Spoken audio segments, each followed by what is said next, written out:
Hey, Okay, Dr. Barrett, thanks for taking the time and sitting down to have a conversation with us today. great. Thanks for having me.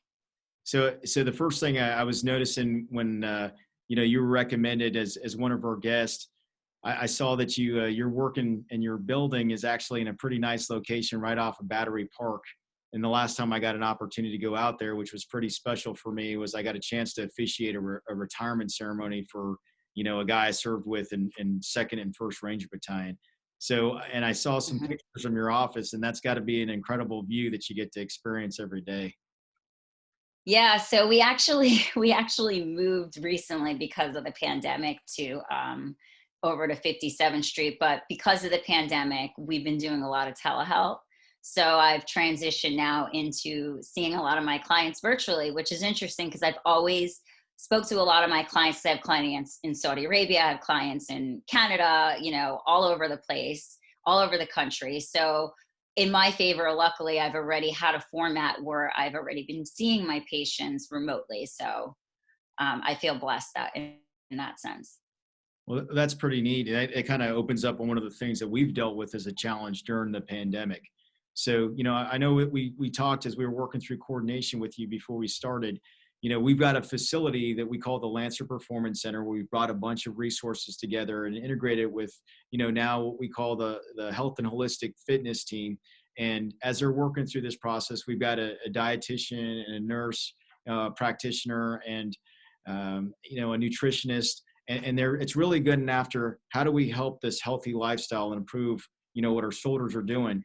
And so Mhm. there's been a challenge with the recent challenges with the pandemic, and so we've had to rely on a lot of things virtually that we were used to doing face to face Right, in small right. groups.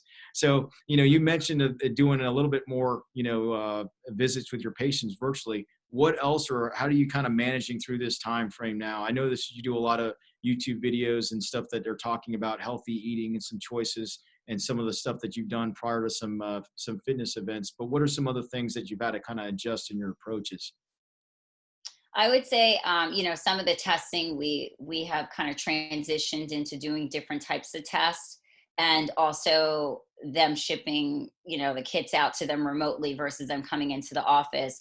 But pretty much like I stated before, luckily I've been set up where I actually can reach my clients either via Zoom or over the phone, and we get great results because a lot of it is behavioral change from the test results. So we work with labs, we get the test results back, and then we're able to then determine what the levels are and then make the adjustments. But a lot of it is behavioral modification, particularly when it comes down to working with my clients with gut health. And that's great to hear, because that also is something that we've had to approach as well. I think that we preferred initially before the pandemic to do a lot of face to face, and what we're trying to find is in the how can we use platforms like MS Teams and Zoom, and to do the same thing, expand the same education, provide the feedback after we do our own testing and evaluation as well. So it sounds like we're dealing with some of the kind of the same challenges, but trying to pursue a little bit of the similar approaches as we work through that as well. Yeah, no, absolutely. It's about being creative, and whenever there's a roadblock, to work around it, because life isn't always going to be perfect. There's always going to be some obstacle that's going to come up. And the more you're able to adapt, the better you're able to survive, right? So that's what it's about. It's about surviving and, working through the challenges versus, focusing on the roadblocks. Well, I love the story in the beginning. So New York City, wellness couture, and you've got a great story, I loved how you categorize it, because it talks really about the clarity of purpose, and your why. And I was wondering if you could share, what drove you, because I know you were already an athlete to begin with, but really this journey on finding a healthier you, and really what couture, why you kind of redesign and almost manufacture and tailor very specifically to your clients.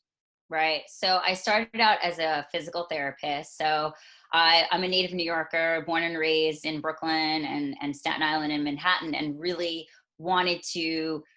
I was an athlete. So in high school, I started out, I could not run down the block because I had asthma. And I said, first, literally week of high school, I said, I'm joining the track team. I hated it. I lost toenails. I got blisters on my feet. I didn't know how to eat. I almost threw up after practice. And I just pushed through because I knew that in that difficulty, I knew that I needed to, push through that, because after that, there's going to be the light at the end of the tunnel, right? So I embraced it and I went through it, and I've been coaching running since, for now over more than half my life at Equinox.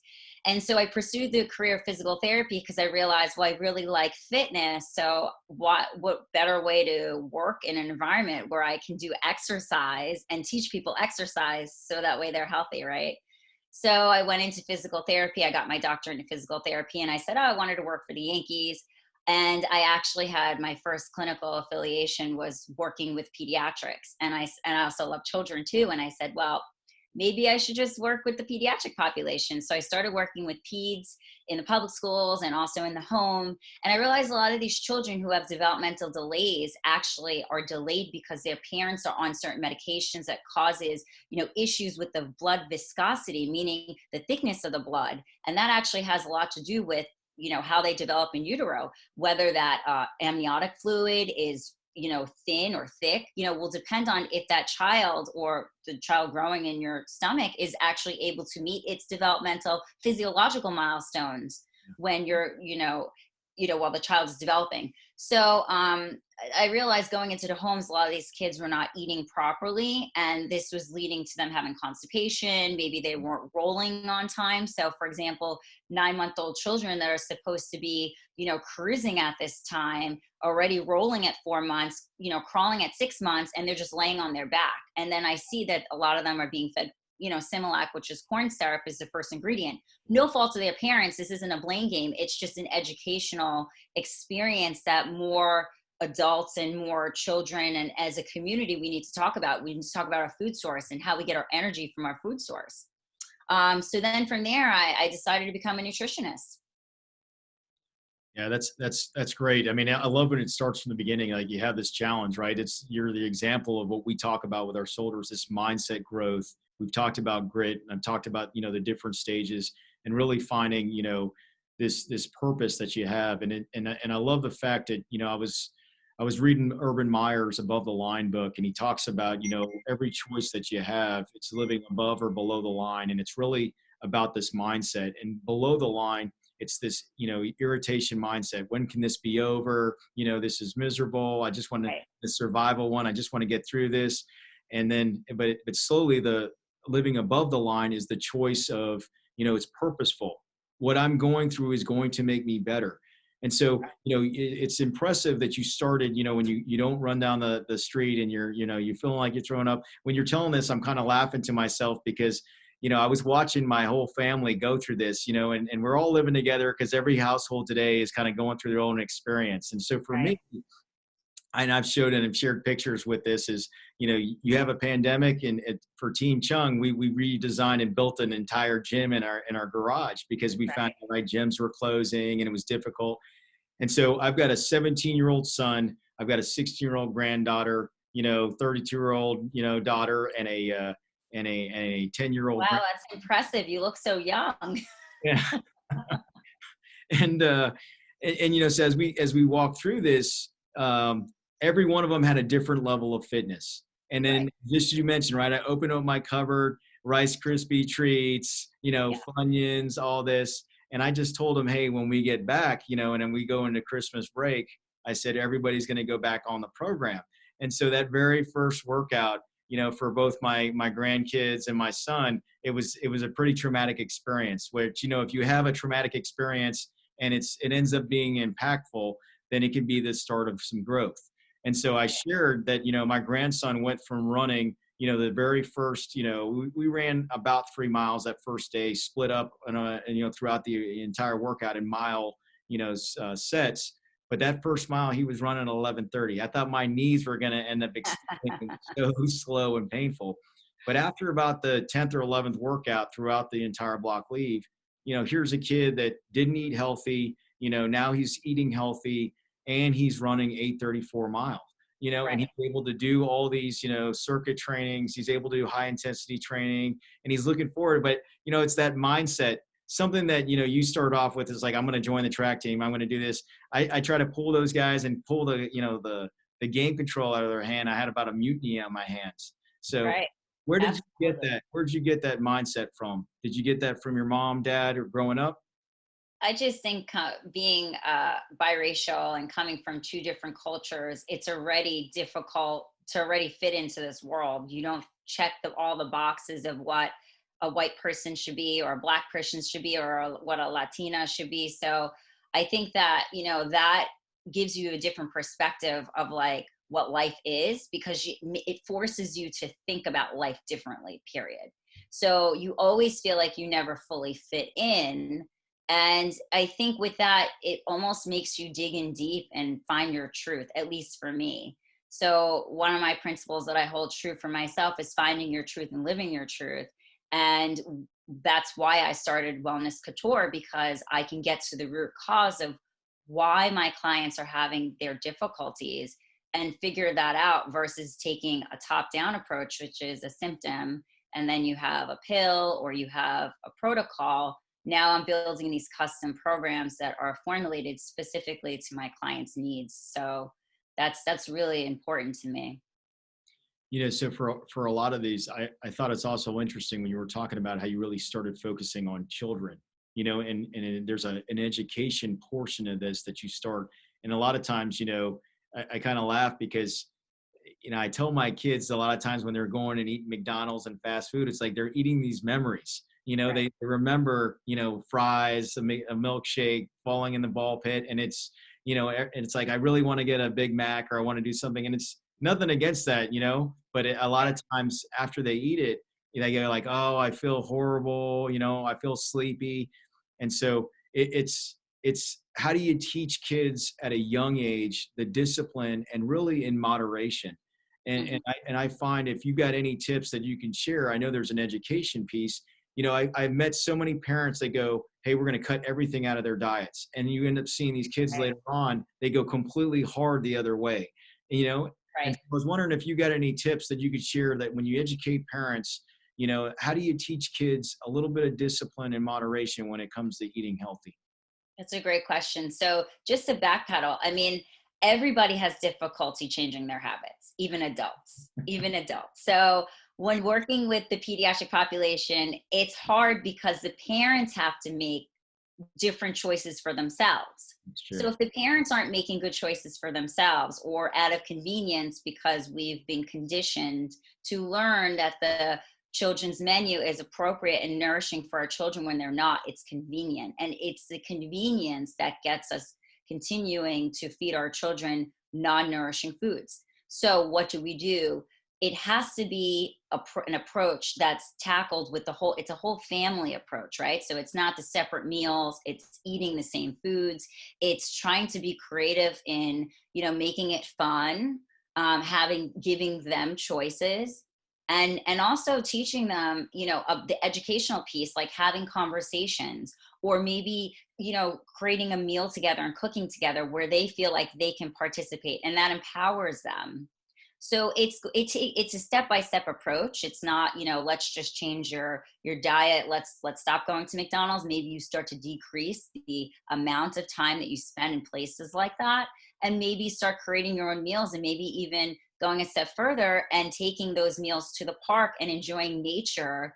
So you're showing them a different experience, that you could still have fun as a family. You can ride your bike, you can go swimming, you can do all these things, but you can do it as a family, and showing them and educating them how good it is for their body as well, for their development. I think that's great advice. That, when I hear, you're doing it together as a team, and really the parents have got to model and lead this. So, when I hear the convenience, not everybody wants to bring their kids to the grocery store, and Right. live part of this process about how to pick the right foods and look forward to what you're be cooking together as a family meal. We just want to go in and get out and, like, Or get, you could use Instacart. I mean, a lot of these, I've had a friend of mine, she's going to laugh when she hears this story, that her son had ordered some things off of Amazon without her consent. And he ordered all of these toys, like $500 worth of toys. And so she gets all these packages one day, and she's like, why do I have all these packages? So if a 4-year-old can order $500 worth of toys because they know how to swipe with a little finger, I think we can start to get creative and let them order food on Instacart. It's just a mind shift. Yeah. I mean, that's a great point, you know? So, and if you teach them early enough, then maybe they'll make their way into the kitchen, and maybe they'll want to be part of the process to cook. Maybe they'll understand and learn some, some key lessons. That's some of the things. That's the approach that we take a little bit, so a lot of times, my son, he dabbles in all these crazy little diets. He wants to go hard keto. He wants to do some, like, that's the stuff. He eats all those things together. But, if he wants to do something, unique, my wife and I were like, you're going to go to the grocery store. You're going to go through this. You're going to purchase your own stuff. He goes through this. And so it's a good process with it, but it's how do you make it enjoyable? So, when you want to have a cheat day, how do you do that as a family?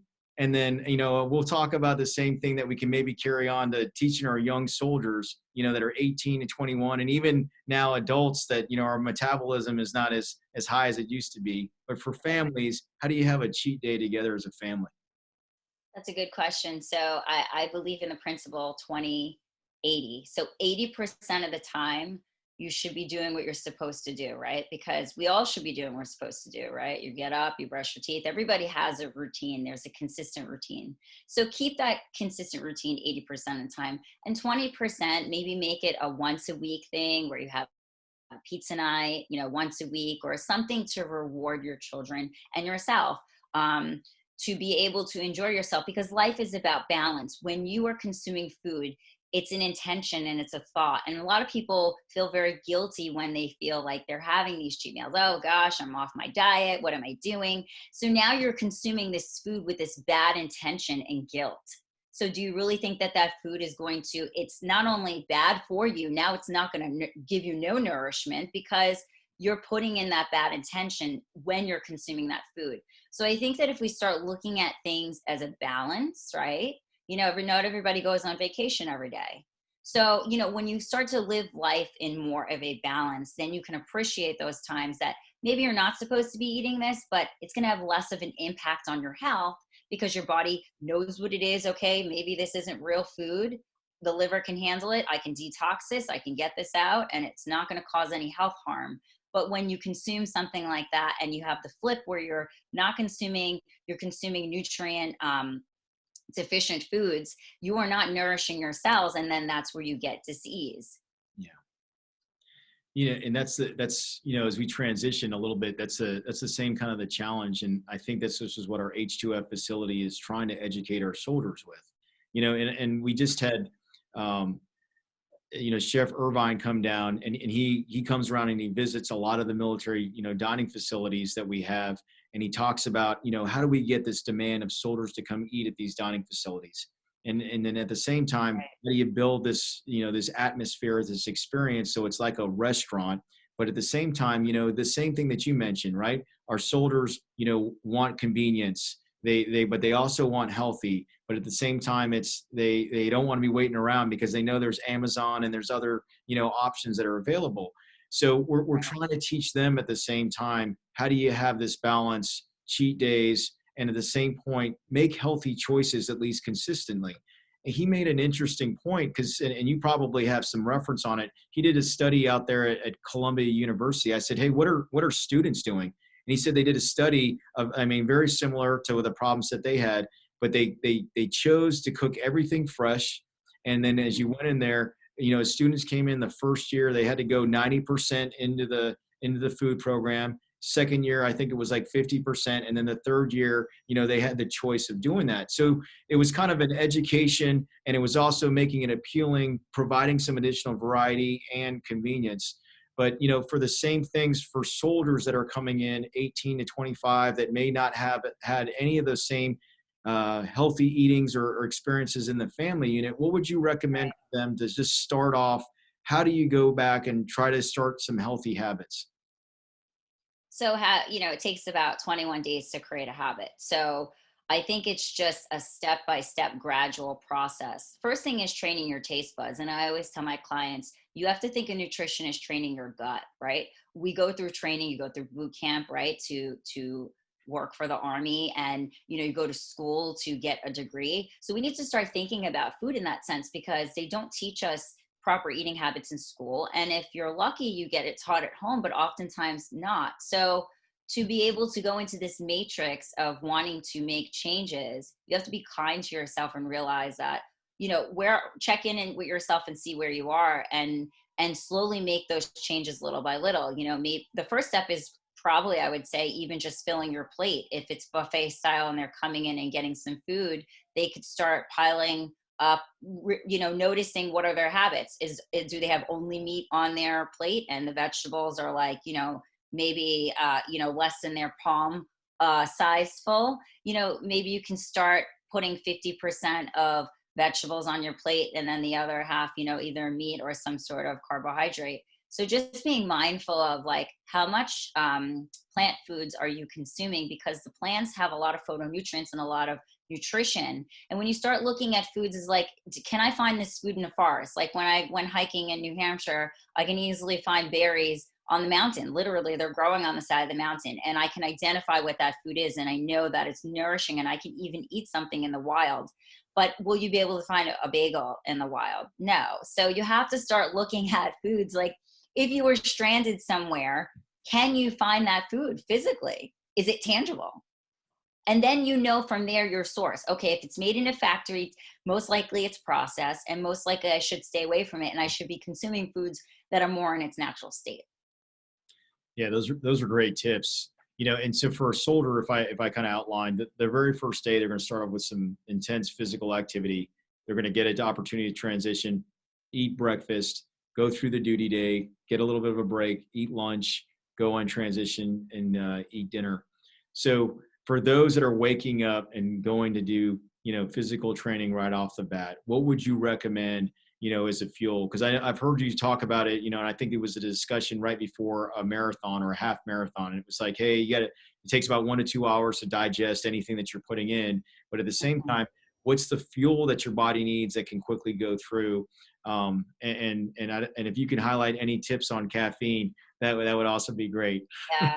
I mean, caffeine's kind of controversial in the sense that some marathon runners love having some caffeine prior to their workout, and others, like myself, I am so sensitive to caffeine that I'm not able to handle it. So I think it really just depends on, you have to understand where you're at. Number one, like what foods, you have to do a trial and error on what fuel works for you. Like for me, I can't have a big meal before a big workout. Like I may have some seaweed drink, or I may have a piece of fruit, and then I'm able to go into a big workout. Other people that I've trained with the marathon, they're sitting there eating a honey bun, and they're having a full cup of coffee, and we're going for like an 8-mile run. I don't understand it. But I think that, this one size fits all approach is not the right approach. I think you need to first and foremost test out the fuel and see where your performance is and where it lies. Because I know for myself, I can't have a full meal before I go for a workout. Or if I know that I'm going out the house and I know I'm not going to work out until mid-afternoon or, late morning, that makes a huge difference as to how much food I'm going to consume. So I think it's very individualized, and we need to talk about doing individualized nutrition versus a one size fits all approach. What I would say is, try out the fuel and figure out what foods speak to you, because again, I can't have large carbohydrates before a workout unless I have enough time to digest the food. And typically it takes about, 2 to 3 hours to properly digest your food. So being mindful of that. So you can use things like gels. A banana is easy to digest prior to a run or a workout. But again, I think the person has to listen to what works for them first.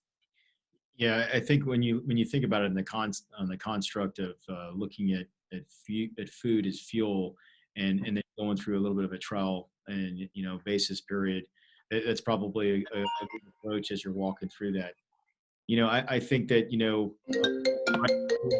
maybe it's like a banana or a gel or whatever it is. Get through the activity that you need, unless you're the honey bun and coffee individual. But then afterwards too, do you take the same approach and apply the same principle? What do you need to put back in your body after about an hour and a half? Is it solely water? Do you look at the electrolytes? Do you do the pills or some aspect of it? And what would you offer on that aspect of it? Yeah, so it depends on, how much cardio you're taking, and right. So if you're training in weather that's cooler, your hydration may be slightly different. You may need to take salt tablets, or you may need more electrolytes to replenish the fluids that you've lost because of the sweat levels, right? So assessing what your sweat levels are, you can do a weigh-in to see what you are, how much you weigh before and after a workout. But in terms of fuel, I mean, afterwards, I like actually recommending fresh fruit, and I like recommending things like sea salt, Himalayan sea salt in water as an electrolyte. Foods like celery and watermelon are very hydrating to consume after workout. Bananas are great because they have great potassium. The other thing is paying attention to natural sources of fuel versus synthetic. So natural would be during a workout, maybe having maple syrup as your sweetener, and having some sort of like there's a great brand that I use that has little packets, and they're actually it comes from plankton, and it's sea salt. So those are natural forms that our bodies can handle versus things that have synthetic dyes, like popular sports drinks that we know about. So just being mindful of what those are, maybe having a fruit juice over, which I typically don't recommend juice, but if you really did exhaust yourself, you could have something like that. It will have those enzymes and those nutrients versus some synthetic sports drinks that has processed salts and sugars in it. So as I'm listening, thinking about food as fuel, thinking about, what's natural versus processed, trial and error basis. And then as you walk through this, what's a quick way that's manageable? I like the salt in the water that can gain you some of these based on the amount of activity that you have. When it Mhm. when it comes to the overall amount of calories, and if I'm looking solely at, what do I need for fuel, but at the same time I'm trying to manage weight, what are some principles I should consider? Is there a percentage of solely just carbs, or is it overall calories? Because Right. and I think that'll help us spring into the type of workouts that we talk about, that I know that you've got some expertise in as well. Yeah. So if you're doing something that, if you're running a lot of miles, you're obviously going to be expending a lot more calories unless you're lifting heavy weights or you're going through a boot camp. So, I would say primarily, really, it's how much sweat. Typically after a workout, you want to replenish the carbohydrates, and you want to make sure you get in the protein. Protein is important. You want to get about like 20 grams. In terms of fluid replacement, if it's, again, I think really that's really important to monitor when you're in situations where you're performing in hot climates, because you're going to be releasing a lot more salt and a lot more water than in cooler climates. So that's going to be important.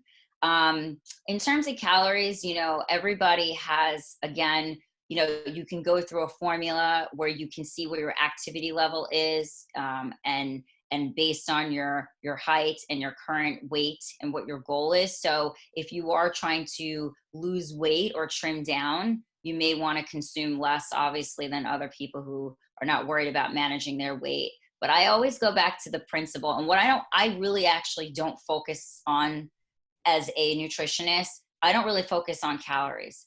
I focus more on micronutrition, because if you're eating foods that are in its most natural state, your bodies and your cells know exactly what it needs to do to break down the food appropriately, digest and absorb its nutrients. So you never really have to worry about weight unless you need to maintain specifically a certain weight, or a particular size, or it's a personal goal, like, certain sports like wrestling or what have you, or you have to maintain a certain weight class. That's when calories count, when you're bodybuilding. But when you're actually just talking about performance, that's when, it really is sport dependent. But I would say on average, for most people, they have a good sense of like what foods are trigger foods for them if they have weight issues. And then from there, we can dig deeper and see what's going on from there. I like the how you've laid that out. And I think a lot of people, I'd agree, if you talk about weight loss and we always talk about activity level and we're talking about total calories, but I think that the approach that you're offering, about what you're doing and looking at the micronutrients piece of it is a good way to ease Mhm. the stress that you're constantly worrying about, counting calories, which I think a lot of us that, as we hear about if we're trying to go after a personal goal or weight, it's a reminder I get on Right, my right. Apple Watch, that it's the standard set at 500, and I tell my daughter I bumped it up to 1,000, so Right.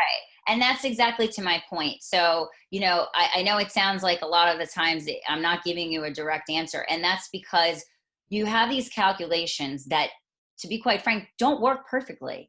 yeah. You can give estimates of like, typical weight loss, you want to, deduct about 300 to 500 calories a day, let's just say, right? You do that, right?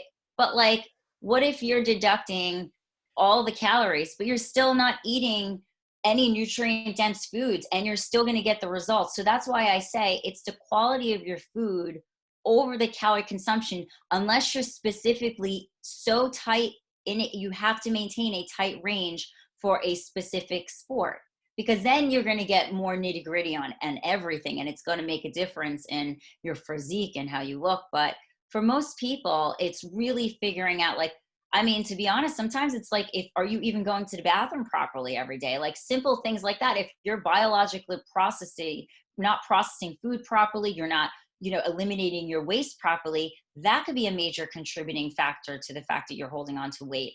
What about, even fatigue for performance wise? I mean, like you just said, your child wasn't eating healthy and then now all of a sudden he's eating healthier and now he's running a faster mile.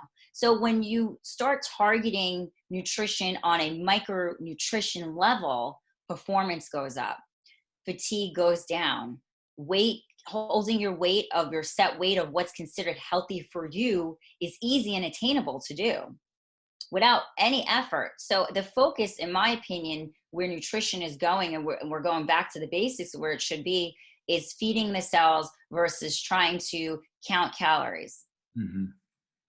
And as we move along in this portion of it, I know that you talked about it on your website, and you've mentioned it before, where you've had your own, challenges with health, and that that kind of drove you toward doing your own personal research and becoming a certified nutritionist, and obviously leading to this business. But when you talk about, and people mention, you as the gut guru, and you specifically talk about a lot of the stuff that happens in there, and a lot of nutritionists and dietitians, when we're talking about that aspect of it, I was wondering if you could, provide, some of the insight as you've kind of gone through what people refer to. And I know I've heard you talk about the importance of understanding the bacteria and all the things that are going on in your gut. Right. So, getting back to the basics is understanding what your body needs. So, gut health is everything. We have over trillions of bacteria. We are one big bacteria. So, once we start looking at our system and tackling health as a systems approach, we can understand what our body needs. And bacteria isn't necessarily a bad thing, right? We have good bacteria, we have bad bacteria. So, in order to get to the root cause of what's going on, you need to fully understand what the problem is. So, I do targeted testing. We look at the gut microbiome by stool testing to see if there's opportunistic bacteria, there's non beneficial bacteria, looking to see what your micronutrient levels are. Also, assessing on a genetic level if for certain foods your genetically expressing certain foods, actually, like for example histamine foods can cause allergic reactions and food sensitivities for certain people. Like strawberries could be it's very healthy food, but for somebody who has a histamine issue, they may not be able to tolerate foods like avocados and strawberries, which are considered healthy. Then all of a sudden they have all this belly bloat and they have all of this bloating going on and they don't understand why. So getting to the root cause of why somebody's from a systems approach, why they're having difficulty is really important. No, I like that approach, because a lot of times you'll, and I gotta imagine that it will change over time. And you gotta, how often do you work with your clients that you kind of have to go back and re-baseline? So maybe they're Right. going through this, this fuel process, there's trial and error. And then maybe over time they realize like, hey, I'm eating ice cream. And now I Right. feel like every time I'm going through it, I'm having the bloat and all those other things. How can you expect as a client walking through this process, how often would you assess that the system in your gut is potentially going to go through some changes? Right. So I do a full evaluation where I ask them a lot of personal questions, and we dig deep into pediatric medical history, because Mm, some people have, they were premature, they were in the NICU for months, and sometimes having a large dose of antibiotics as a child can offset good gut bacteria for future development. So it's good to know the history. It's good to know lifestyle.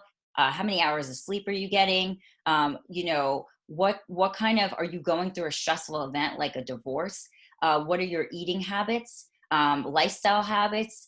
Do you meditate? Do you do anything to relax? What's your exercise routine? So we have to understand what's going on collectively in your body, and how you're handling your environment, because you can be eating all the great foods, but if you eat so quickly, you don't allow for your digestive juices to properly digest the food in your mouth, then you have undigested food going to your stomach and your intestines, and it could sit there and ferment. Also, too, the pH of your stomach and your intestines needs to maintain a certain pH in order for your enzymes to turn on and to be able to properly digest your food. So those are the things that I'm looking at. What's the process? Sometimes we just need to slow down eating and enjoying our food. Sometimes we need to shut off the TV and be in an environment that's quiet to eat, to properly digest our food. So these are lifestyle things that affect ultimately your body and how you process the food. So in addition to the gut health testing, I'm also looking at how you're living your life. and so, and I know you've talked about this in a couple different videos. So, I love the approach, and you've talked about, looking at as food as fuel, and then looking at the micronutrition level, and Right. giving some good recommendation and the principles. We talked a little bit, about fitness, and for us, we looked hard at, balancing what we're going to be doing and the type of fuel that's going to support those activities we have. The third part about it is that we educate our soldiers, and I know that I've heard you speak about it, the importance of sleep. And what does sleep do? And if you could tie that back at the same point as getting a good amount of sleep, and what does that do to help complete the entire portion of the system of the fuel that you get, and then what does it do, within your gut specifically?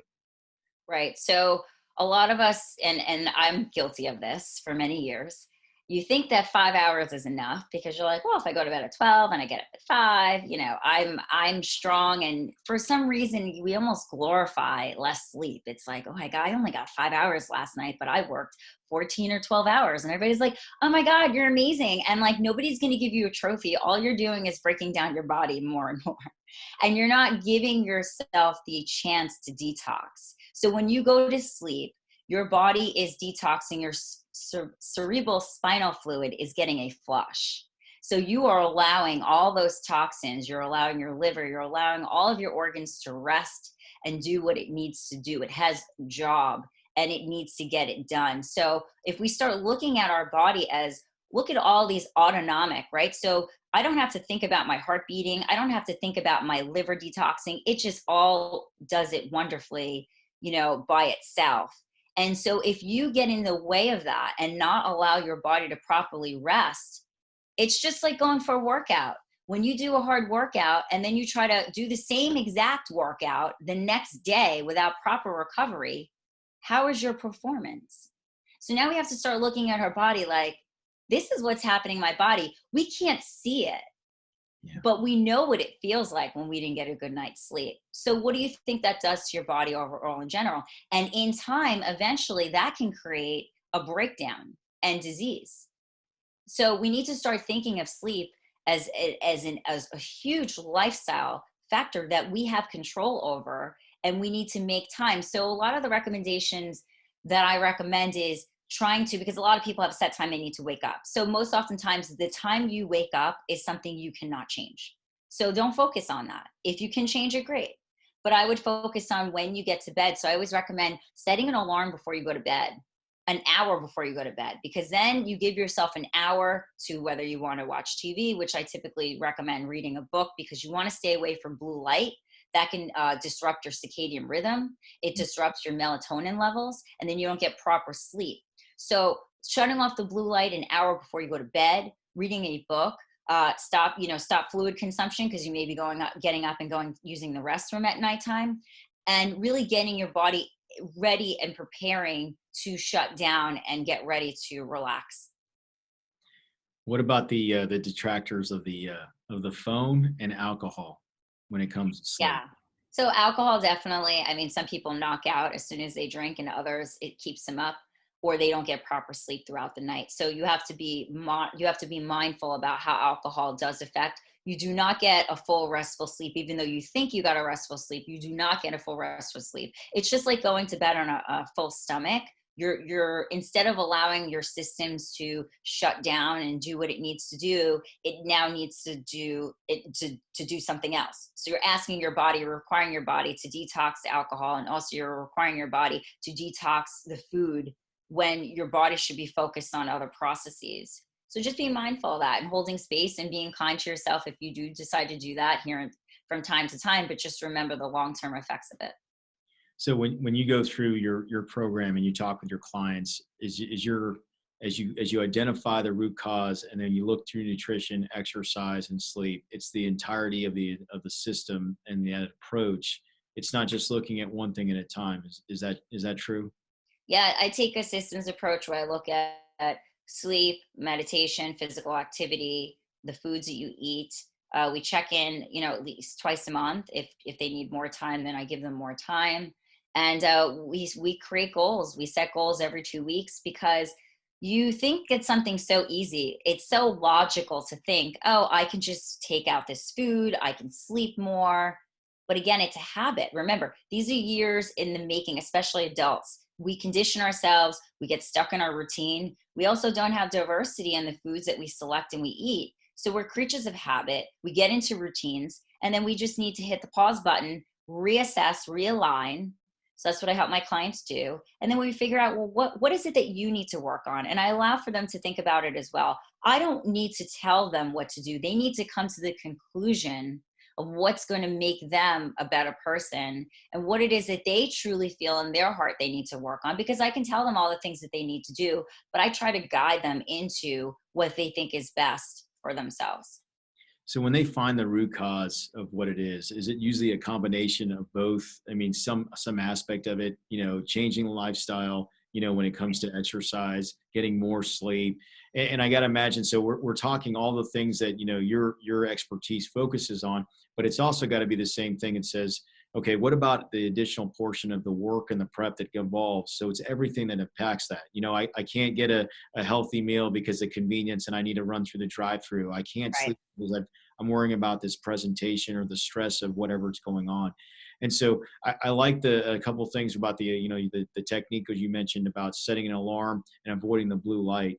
And the other thing we always kind of mention too is it's the network of people that you surround yourself with positivity and not surround yourself with joy thieves to eliminate some of that stress. But what do you offer, outside of the nutrition, exercise, and sleep, also to make sure you kind of provide the left and right limits to help kind of continue to guide along this progress?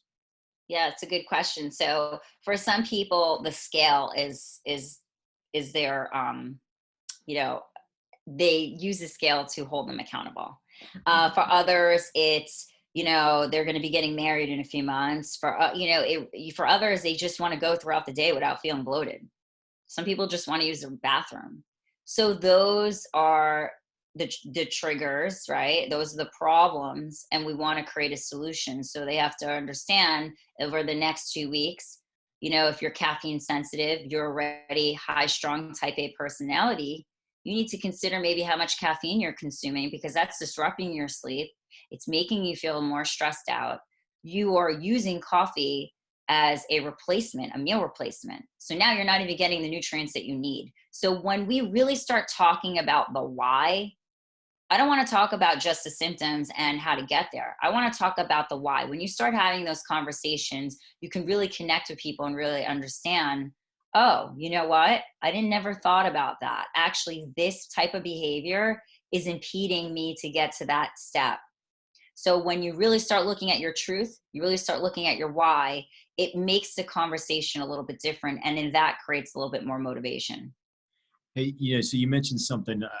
I appreciate, going back again, because you told your own portion about the why that led you on this journey to begin with, and it's something that we come back to, and I think that's one of the reasons why soldiers choose to join this profession of arms, and be part of something that's less than 1%, that the population, and protect the 99, and I feel like we have this fiduciary responsibility about being a steward and teach them some of these things, because they come in as 18-year-olds early on and may not necessarily have these life skills and meet people like you that have this expertise. And that's Mhm. one of the things that I appreciated that I shared with you, that we're bringing all these resources together, with some strength coaches and physical therapists and dietitians and nutritionists that'll help provide. I think the point that you made about tailoring it to make sure that they understand and they can realize their own root cause, so then they'll be driven. And I like the accountability. For me, the scale's accountable. The Apple Watch, it points. But I'm Right. wondering, what are your thoughts when it comes to the challenge of building a habit? As you mentioned, it goes about 21 days. How do you do that, and what would you recommend? Building with a partner, or going with somebody else. It almost kind of, as I'm listening to you talk through this, the importance, if somebody never had that experience about how to do this together as a family, how do they do this and get on a program similar to what we're trying to do here, that's not at the same level of scale that you're running, but how do we do this and almost recreate something that they may not have experienced, as you focused early on with in pediatrics? So what I find is that everybody who's creating a new habit or you're doing something new, there's some sort of guide, right? There's some sort of plan. There's a step to, and with nutrition, it's very powerful. It's tedious in the beginning and quite frankly, a pain in the butt. But it's really important to journal your food because you really start to become aware of what you're consuming. And it's such an easy thing to do. You can journal your food, you can journal your lifestyle habits, how many hours of sleep you got. Did you exercise that day? All of these things are important. You start realizing, okay, these are the foods that I'm consuming, which again, food gives you fuel and gives you energy. And then, oh, these are my sleep habits. Oh, these are my exercise habits. How do I feel when I get only 5 hours of sleep versus 9 hours of sleep? I mean, it's an everybody obviously knows that 5 hours versus 9 hours, you're not going to feel that great if you only get five. But when you actually feel it and you acknowledge it and it's written down on paper, you can then come back to it and see in a week or 3 weeks time, you can really understand what your habits are. That's when you can create real change. So I think there's a lot of powerful lessons to be learned about journaling your feelings. How did you feel emotionally? How did you feel in terms of strength? Was your workout better? Did you perform better? So I think for all the soldiers out there, the biggest thing is just start writing down in your life how you're feeling every day. Tuesday, it doesn't have to be tedious, but summary of what you ate, how you felt. Go back to it the next day when you wake up. See how you feel when you wake up in the morning. If you feel energized, then you did something right. You probably got a good 8 to 9 hours of sleep. You probably shut off your electronics. You probably ate something really healthy the day before. You nourished your body, because when you nourish your body, your cells give you energy and then you feel energetic in the morning. So that's just a really simple tool that people can use to figure out what's going on with them. I appreciate you sharing that, because we've had so many guests that have echoed that same thing. So they don't want to listen to me; they want to listen to the experts say, "Hey, journaling is important. So write this stuff down," because you're going to believe that you felt a certain way, and then you're going to rationalize in your mind. But I honestly believe that's one of the key things about self accountability. So Exactly. yeah, and I wanted to share, as we kind of come toward the end of our session, is one of the things that we're doing, and I appreciate all the things you shared when it comes to the approach to looking at food and the nutritional aspect of it, and then really what we call like this triad, and what we're trying to leverage in this education piece to get those on this healthier journey, just awareness, and then and really kind of share this and then build this same thing that you had experienced early on, and you kind of talked and you're helping educate families with.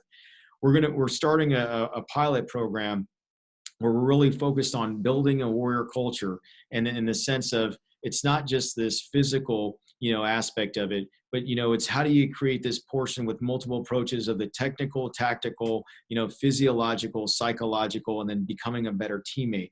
Right. And journaling process is absolutely critical.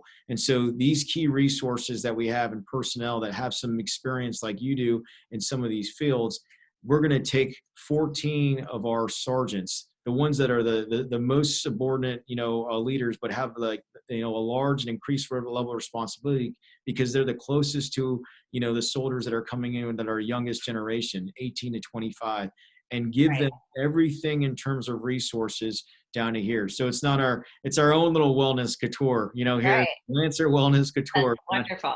Yeah, that we're going to try to do. And we're gonna have the the physical, the strength coaches and their approaches. They're going to go through this. They're going to all get individual focus portions when it comes to nutrition and focus on their diets. And then we're going to expect them to journal what they ate, going back to their sleep habits and stuff, so they can see. Because I agree with this, and we're going to do it 30 days. So I appreciate you reinforcing that. Hey, a habit Right. takes about 21 days, and the importance of journaling, because this is it's a great segment that leads into this. And I think that's it's a lot of the things that you shared today we're going to be able to take into that program. That's wonderful. And I also think another side note is also adding in partners. So if you have an even number of soldiers, to be able to partner up with one other individual and hold each other accountable. Because I think smaller groups also help as well. I mean, you can do a collective, either two groups and break up and everybody into two groups, or break them up into smaller groups of two. And I think that that will also be beneficial, because it does take a team, to create change. So I think having that support is important, but I think also too there's also that self accountability that needs to occur. Absolutely. Well, hey, Dr. Barrett, I really appreciate taking the time, sitting down, sharing your own story, talking through some of the similar approaches that we're all going through in these challenges of the pandemic. And, I think you've laid out some things and given us a way to look at certain things, especially with, food being fuel, and the, looking at the nutritional aspect of it and different ways to hold ourselves accountable. And then as we look at the entirety of its system, I think it's something that we're going to be able to hopefully leverage. And as we look with our own resources, help educate our team. And so we can take this and continue to progress and educate our young soldiers as they go through increasing their awareness toward a healthier life, to being a professional athlete. Absolutely. It's wonderful. Thank you for what you guys do and your work. I appreciate it. Everybody appreciates it. Well, thank you. And awesome times, meeting you and taking the time. And if you ever get a chance to come out here, and you're on the West Coast, we'd love to, show you and showcase our facilities and, some of the experts we have that are doing something very similar in your line of work. So you always have an open invitation over here to Lancer Brigade, and it's pretty close to Seattle. So Oh, all, I love it. Thank you. yeah, when we, for all our listeners, and we finish off the end of the podcast, we leave with a question that says, or we leave with, what are your questions? But we would like to leave the final word with you. Well, I would just say to everybody, listen to your inner voice. And your inner voice, when you have time on your own, that silence creates the whispers, and those whispers is your inner voice, and that inner voice is your truth. So that will help you lead to what your why is. And when you are doing what your why is in life and you are serving, you are fulfilling your highest self, and then you're able to then give that to somebody else. And I'm sure that's the reason why everybody enlisted and is serving our country. So just think about when chaos happens and uncertainty arrives, what is your truth? Listen to your voice, and what is your why? And then from there, you're able to not only help and strengthen yourself, but then when you're strong, you can then give to somebody else. Dr. Barrett, thank you. Thank you. See, so from here, what we'll do is we'll be able to cut this up and edit it pretty quick. Okay. And we'll have the audio version, and then we'll make sure that we reach out all that stuff to you, and you're welcome to use whatever you need. Okay, great. Now I appreciate it. Thank you. I've been so busy. I haven't even had time to connect and ask you questions or see. I didn't know what to expect, and then I like literally jumped on, and I just, Don't worry. It was the same way, and hopefully you got everything that we had. And I just, that to be honest with you, my command sergeant major was the one that found you, and he sent me one of your videos one night, and as part of it is because I was having like all these like stomach pains, and he sent me this this video of you, like the yeah, gut guru, and he started talking about all this stuff, and then so I was watching it and I was like, oh, this is pretty interesting, and he was like, hey, we should bring her on our podcast. And so we started doing some research and all this. I said, yeah, this would be great, especially it's very timely as we're, adding to our Lancer Performance Center and standing up the H2F and its capabilities, and right. going to work this project by bringing in and really educating with all the resources that are available for our soldiers and our leaders. That's pretty cool. Who I don't even know who like found me. It's so interesting. Like I wonder if we like went to school together or I don't know. It's so No, well, he's from New York, so it was Bob Roberts' Mazik, and he's the command sergeant major. I don't know if he saw you on a video or YouTube or whatever the case was, or maybe he was just trying to look up gut health for his commander, and trying to help, and okay. popped up. But That's so cool. Well, that's very, very flattering. That's really cool. But I'd love to help in any way on a bigger scale, even if it's something where I can actually have some sort of employment with the, and again, like I'm so sorry and I apologize for this in advance. I don't even know, like, is this the Army that I'm talking to? Is this the Marines? Like, you know what I mean? Like, I literally am so busy that it's like, I'm like, I don't even know. Like, is he a lieutenant? I should be saying like lieutenant. Like, I'm not even addressing you properly. Like, I'm sorry. I don't even know. I probably should have started that from the beginning. Like, I don't even know who I was talking to. no, you're I wasn't sure if it was just a small group of people. Like, I don't even know if it was just the staff. I don't even know. It was just like, all right, I'll do it. no. Just real quick. So I'm the brigade commander. I'm a colonel. All right. And Okay, you're a colonel. Did I call you lieutenant? Oh my God, I don't even know. no, Like, no. I try not to use any pronouns. If you call me lieutenant, I take that as a compliment, because maybe it's I look younger than what a colonel's supposed to be. So Okay. Yeah, I don't even know the I don't even know the tiers. Like, I'm like Army, Marines, like 101, like, Army for dummies. Like, I don't know. so we are in the Army, right? So obviously there's Army, Air Force, Navy, Marines, Right. Coast Guard. So we're in the Army. Right. We are a infantry brigade combat team. So our organization is about 4,500 to just under 5,000 soldiers. So Okay. under my command, I've got 7 battalions that are all organized a little bit different, but just for all intents and purposes, Mhm. about 500 to 800 soldiers. And so, you know, Right. all those 7 battalions are broken down into 37 different types of companies. So the way I kind of look at Okay. it is, right, we're talking like, not that I'm like a CEO or anything like that, like you are, but Right. we're talking, the highest level of our organization, and then the way I look at 7 battalion command teams, which is a lieutenant colonel and a battalion command sergeant major.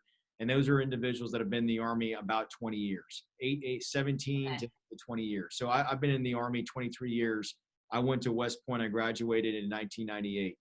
So, Okay. um, Congratulations. That's great. thanks. You look so young. I thought you were like late 20s. You heard that? That's good in the podcast. Let me. That's why I was like, I don't know. And you said you have grandchildren. I'm like, you started really early. I didn't want to say that, but. No. That's my stepdaughter, right? So it's my stepdaughter. She's 32, gonna be Okay. 33. My wife's 6.5 years older than I am. But Got it. our Okay. child together, my son is 17. So Okay. yeah, those are my grandchildren. Her kids. So when I come in, I call my grandkids, and everybody's like freaking out. Like, I tell Yeah. I'm like,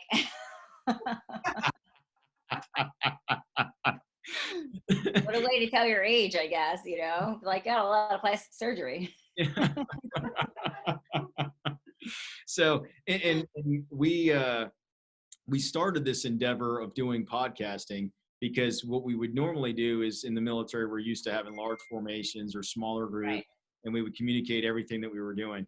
And so when COVID happened, we said, hey, we got to find another way that we were communicating with our soldiers. And so what Right. I realized as we were going through this journey is that, maybe if we did a podcast and brought people on that were more important to me, they'll listen to Right. them or their story and take Right. some things away, kind of like what my son does, because he doesn't want to listen to anything that I have to say, right? Is this like can they see, what was this live streaming visually for them to log in, or is this something they can only hear? No, so it's going to be both. But right now, to answer your first question, it's not live. So the only time we would do it live is we would take this off of Zoom and then we would project it on the platform of MS Teams. And anybody that Oh, would I get see. into that room, we would see. But I'd let you know that before we started. And Okay. so I knew there was some coordination stuff there going on. The uh, Okay. the second thing is that we broadcast this in two different ways. So the first one is we put it on our YouTube channel, and we'll send you that link so you can kind of see. We should have sent you some stuff beforehand, and I apologize. Oh, Hey, it's okay. I didn't even have time to inquire. I just was like, I don't know, I guess I'm going to talk to like 20, 30 people and, just talk about, they'll have some questions and stuff. So, no, so and this is we built a podcast room so as a way to continue to communicate to our soldiers, and so right. we've had guests that have ranged from we kind of have it in different things, military, like Admiral McCraven. We've had professional athletes. Hmm. We had Ray Dalio. We've had like Ryan Holiday. And so it's just a great, group of individuals that all look at something that we do a little bit different and share, some of these, what I call like leadership gems and what they're doing. And so I brought, Caroline Green. She works in our H2F. She works as kind of this nutritionist, dietitian, team. And so she was really interested. And so a lot of times if we're not filming live, or broadcasting live, that we Hmm. would bring in some key individuals that get a chance to listen to the one-on-one conversation that we have. That's so cool. Yeah, like I said, I'm interested in, I don't know, being an independent contractor and helping out in some way, shape, or form. I don't know if that's possible. I know I'm putting you on the spot. Like, hey, can you give me a job? But I just think that it's like, I'm very passionate about gut health. And, actually, I don't know if you know Boyd Melson. I don't. So anyway, so he's like he also served as well. I don't know exactly what he did, so I'll be honest with that. But what I do know is that like I actually spoke to him about maybe doing something with the army because his brother's involved. They're both involved in politics, and they grew up in Brooklyn and stuff like that. So we actually met at Equinox because he was a group fitness instructor there, and I also used to do group fitness at Equinox as well. So I said I wanted to do something with, the armed forces. I just don't know what it is. So, I mean, if there's a way, if there's not a way, no big deal. But if there is, let's talk about it because I'm totally interested. Yeah, I think that there's absolutely an opportunity to do that. So whether it leads to something permanent or whether it's stuff that we can and bring you in, fly you out to Sure. do, some larger settings and do some stuff like that. I absolutely think that there's opportunities. And for me, I'll leave here at a command in anywhere from April to July timeframe. So this command for me is about 2 years, but I'm moving to another command here on JBLM. So I would love to still stay in touch. And I think there's great opportunities, and the facilities that they have here, these H2Fs, is something that you can definitely tap into, that I think that the Army will always be interested in what other organizations are trying to tackle in the same type of problem set, to Right. see if there's the same approaches that they have. And I think that's the way to approach that. We are always looking to try to expand that, but just like anything else, because we're such a large bureaucracy, there's a process as we slowly grow and go through this. But I think that there's things that we can definitely look in as to fly you out and do those things, because we've looked at how do we take certain events where we have large things and bring some experts in, like Steffi Cohn and Mike Barwis, who's a strength coach, and like yourself potentially, and we bring those individuals on, like per diem and TDY, and then share some of the stuff in smaller or larger classes, and then Right. share some of the things that they're doing, in their craft with some of our team here. Yeah, I mean, yeah, since I do work on gut health, I mean, I know you already have a nutrition dietitian, but like primarily focusing on gut health, I don't know if that's something you guys really talk about or tackle. So that would be like my interest for sure. Yeah, that's actually, it's interesting because I was talking to Carolyn over here, and she said that's one of the things that she was interested in coming over, because she knew that your expertise, and that's something that she didn't really have, a lot of experience with. So she was interested in that. And I'll make sure when we walk through this to make sure to get the context to link you up with our experts as well, and then you and I can both stay in touch. Okay, great. Do I have your email, or I was in touch with, Yeah, with Will Lutz, he's my adjutant. He's a lieutenant. He's a okay, Yeah, yeah. So okay. yeah, he's my adjutant. Did he mess up his superpowers? Is messing up calendars. No, I mean, I was able to get onto the link just fine. It's just that I just didn't know who was who. Fire him. I'm gonna tell him you said to fire him. Yeah, I'll say you're fired. But no, for sure, don't tell him that. But tell him I said thank you for the back and forth. It was like a ping pong, with scheduling, but it's all good. So yeah, so I don't know if I ever spoke to you. I guess I'll wait to hear back from, William to, right? So is that what you Yeah, recommend, or should I take down your email? What do you recommend? yeah. So what we'll do is right after this, we'll send you an email back. What's the platform that you use mainly? You mean for emails? So what we'll do is, yes, I will write you an email. I'll personally write you an email back, and then we'll wrap up kind of like, here's the way ahead, and I'm going to include my PAO rep. I'll include my dietitian and nutritionist, and I'll also include Lutz in there. But you'll then from there you'll have my email for further corresponding. Okay, So what we also sure. we'll also thank you publicly for coming on and sharing all this stuff. So we usually do that, and we leave a little like kind of teaser, for some of the things, and we put it out on our Instagram, and we'll tag you and all that. So what do you normally use? Do you use Twitter or Instagram? Oh, I use Instagram, Twitter, Facebook, YouTube. Uh, yeah, so Okay. that's fine. So as long as you have my email address, you can just, or if you need for me to give it to you now, whatever's easier. Okay. Yeah. Is it the same one that Will has? Yes. Okay, so I have your email. We will send you an email right after this. We're going to tag you in a couple of things, thanking you for coming on the show. And then we should have this turned in probably about 3 days or so. Yeah, we can put this one on Saturday. Yeah, we're going to shoot for Okay, 7, great. and then and we will send you a note directly, and then you can take whatever it is from this portion on it. And we varied, but we're getting a pretty decent following. So if you see on our actual page, we've gone from, I think we started, we had probably like 60 subscribers, and like now it's like we're getting close to like 330 or so. But the downloads of these particular podcasts, like our first guest we had is Andy Stump, that had like 7,000 downloads, and then the Right. audio Right. also has the same thing. So we've really been focused down and in, not so much up and out across the board. But I think that there's a great opportunity based on your work to connect those in the field, in the military, that can give you some additional avenues to connect as well. Okay, great.